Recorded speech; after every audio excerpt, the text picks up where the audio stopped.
were gonna have a work day, but some of the folks coming canceled. I got this package of true cornfield beans from Southern Exposure Seed Exchange, and I'm gonna plant them between our field corn today. Everybody's climbing under the electric fence in our yard. We did something that we have kind of mixed feelings about. We put the cow like right in the yard. What do you think about that, Oreo? Hey Dolly, I'm sitting on the porch and the cow is here. Whoa! I'll spray her again in just a minute. Hi. It's kind of cool, but it's a little challenging as well. So Dolly's a really gentle cow, but we can't really just send the kids out the yard to play when she's right here. Not that she would attack them, but if they were to get real close, you know, and someone gets kicked or gets stepped on, that would be a problem. Why do we have her in our yard? It's because she's just a little underweight and she's going into calving very soon, and that's the worst time for a cow to be underweight.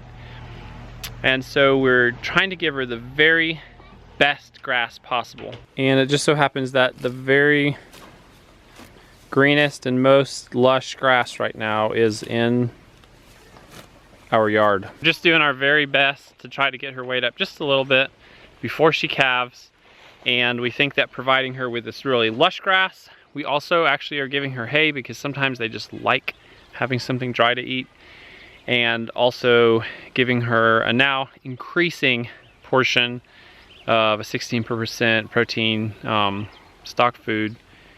We think that's really just, those are the best things we can do right now. The goats aren't complaining about being out in the pasture. It's just a little bit short and stubby.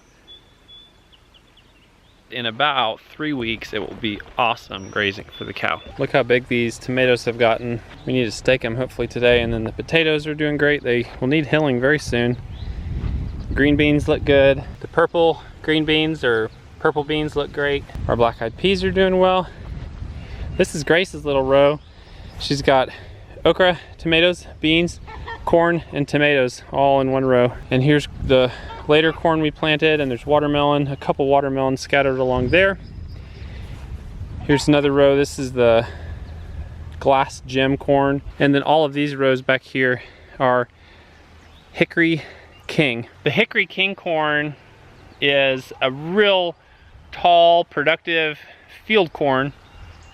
And this is where we're gonna plant our cornfield beans. These stalks grow very strong, and so they're a great platform to hold a pretty heavy bean plant. To conquer the grass in the garden, I've just weeded and or hoed kind of a strip along the plants.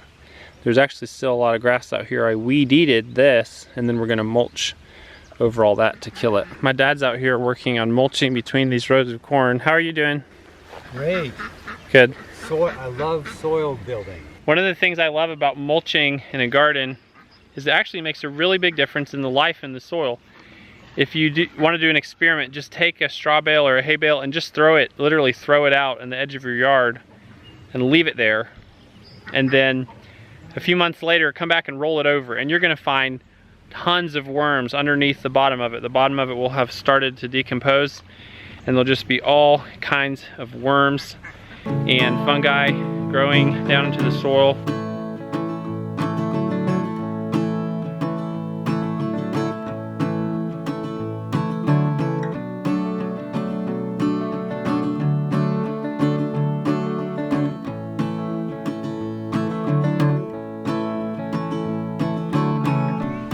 We're pulling the bales of hay out of here, and look right here.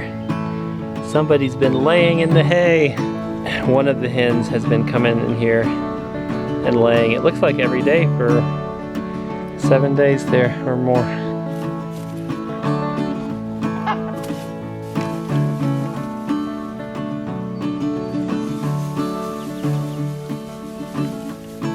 Our mulching job looks great. We're about 3/4 done with the whole garden, but it's starting to thunder, and over here you can hear the rain from all the way out on that middle ridge there. And you can see it coming down, but you can hear it way before the rain gets here. I love these summer storms. So I've got just a few minutes. I haven't yet planted my beans. We're finding all kinds of stuff in this pile. Here's a little garter snake.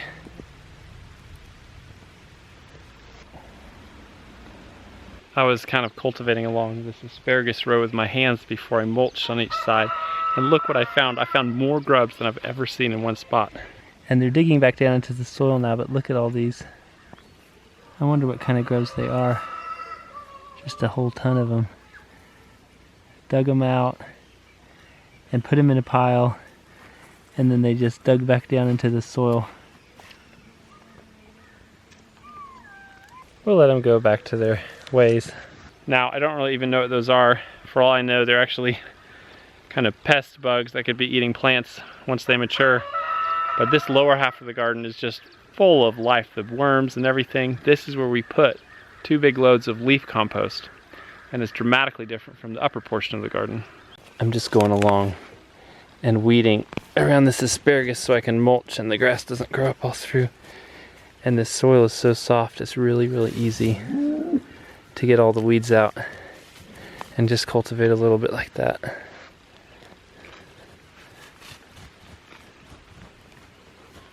And there's our asparagus plants. One cool thing about volunteer plants, they don't really know anything about, you know, last frost dates. They're not afraid of the cold at all. As soon as they can, they germinate. So they always end up just about the biggest plants in the garden. Here's the squash that is just self-seeded from compost leftovers from the chicken pen. And then here's some squash plants that I seeded at a very safe date after the last frost date. This kind of convinces me of something that I've thought for a long time. You should always plant a few seeds early just to see how they do. And I didn't do that this year, but the garden planted itself. I've got these beautiful cornfield beans. I've never done this before, but this year I'm actually gonna grow these beans on this field corn.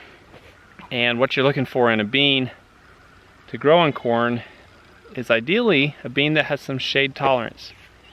And this one has been grown for a long, long time with corn and on corn. And so it's developed some tolerance to shade, so it'll thrive even in a thick stand of corn. I actually don't have time to plant this. We're going in for supper, but we got the whole garden mulched. We won't be out here weeding constantly. We will still have to weed right along the rows and need a little work there even now. It's gonna require significantly less cultivation or working of any kind. Plus, we'll have to water it less, if at all, because it's gonna hold the moisture whenever it rains. So the whole place is mulched except around the potatoes where we still need to hill them, and then we can mulch down there. So the chickens are getting some of the extra bales. And I always put them up on the upper end because they work them down towards the bottom by themselves.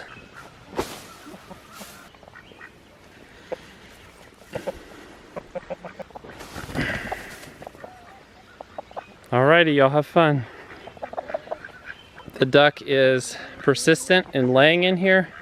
She's actually improved her nest. It's full of straw, or rather hay, and lots of feathers. And she's pretty protective, so we're hoping she's actually gonna sit on those eggs.